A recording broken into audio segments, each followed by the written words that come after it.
Welcome back to Overconfident and Undertrained. Today we are going to talk about the Spartan Ultra. We have done this race twice. The second time we did it, I referred to it as the day I thought I was going to die.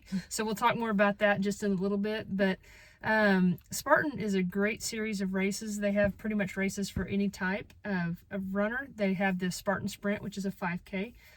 Spartan Super is a 10K, Spartan Beast 21K, and Spartan Ultra, which is what we did this time, is a 50K. So Spartan Ultra is set up on two loops. There's a 17-mile loop, and then you come back to your little station set up, and then you do a 13-mile loop.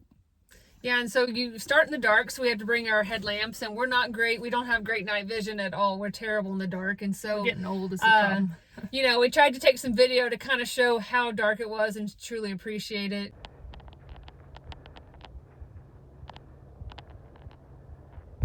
But then we also took a celebratory selfie at the beginning when the light came up. So as she was talking about, there's two loops, and so a lot of our pictures and videos that we took are from that first loop, because by the time we made it to the second loop, we were just trying to get Jennifer to the finish line. And here are some examples of some of the obstacles that you may see on a Spartan course. You'll see that some we cut the video off when we failed at them, but others we can complete. And so they're really good and really challenging obstacles.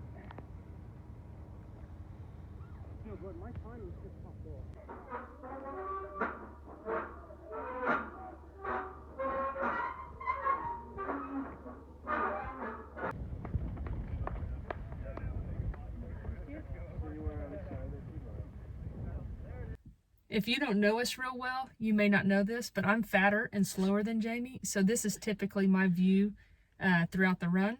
I want to point out, as she was talking about, you go to your aid station, you kind of get your snacks and hydration, and then you head back out on your second loop. And so in reflecting back, I should have known that it was going to be a struggle, because I look at this picture that I took of her at the start of our second loop, and she has her fake smile on. I can tell that's when she's really struggling or hurting. And so, yeah.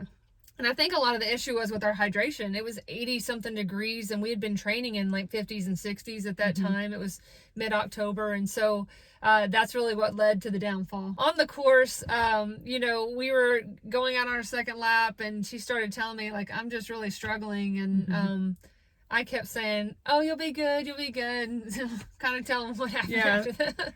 So we had 13 miles left on the second loop, so I was okay-ish when we first started, and then we're down to like 8 miles left on the second loop, and I started telling Jamie, I don't think I'm going to make it. I don't think I'm going to make it. I have never not finished an event in my life. I may walk, I may crawl, I may roll, but I've never not finished an event.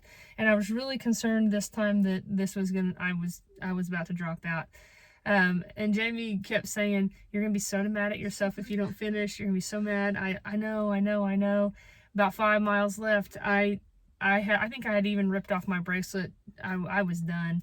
But I was just really praying at that time. I was like, Lord, please help me get through this. Please provide the strength. Please provide a way.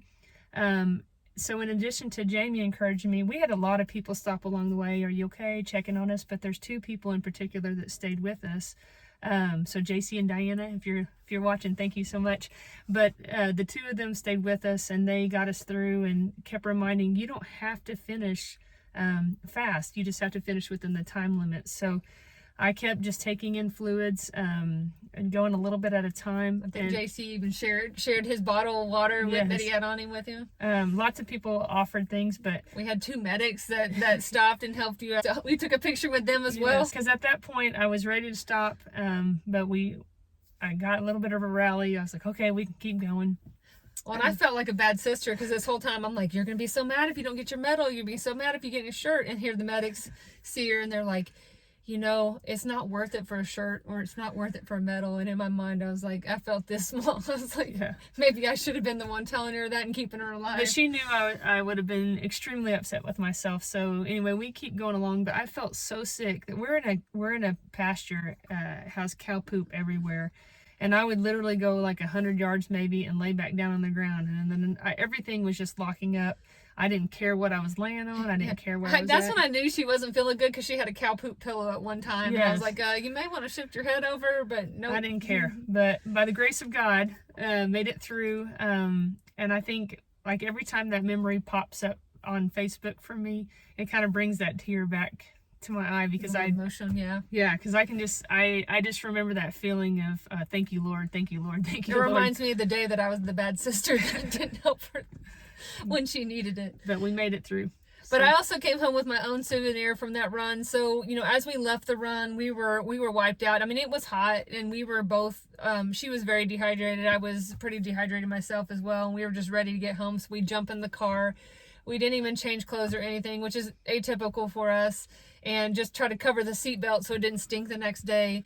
And then we get to Buc-ee's and we decide that we are going to take time to change clothes. So we pull out our changing tent in the Buc-ee's parking lot and make a quick change there. And then we noticed we had these super sweet tan there. And as I'm pulling off my calf sleeves that I'd worn during the run, I had this really red spot on my leg, and I was looking at it further and I could tell it was like part of a cactus that had lodged in my leg. And so I got myself a souvenir pair of tweezers from the Buc-ee's, and we tried to do a little surgery in the parking lot, and I thought I got it out, but then when I got home it was even more red. It was hurting worse, and so I had to call my mom over because she's a nurse, and so she kind of helped me work on getting more of it out. And we had a hard time getting it, but this is what we found. This picture right here is what we found. So it was a big piece of cactus, and so I had, like I said, that was my own experience as well. And so for a lot of reasons, we're reflecting back on this race, and definitely was one that was memorable for us, and we hope to get trained back up at some point again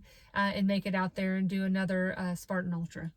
And if you all have any other suggestions on races or events that we should do, I'm sure we're going to be overconfident in doing it, but possibly undertrained, but we would enjoy it.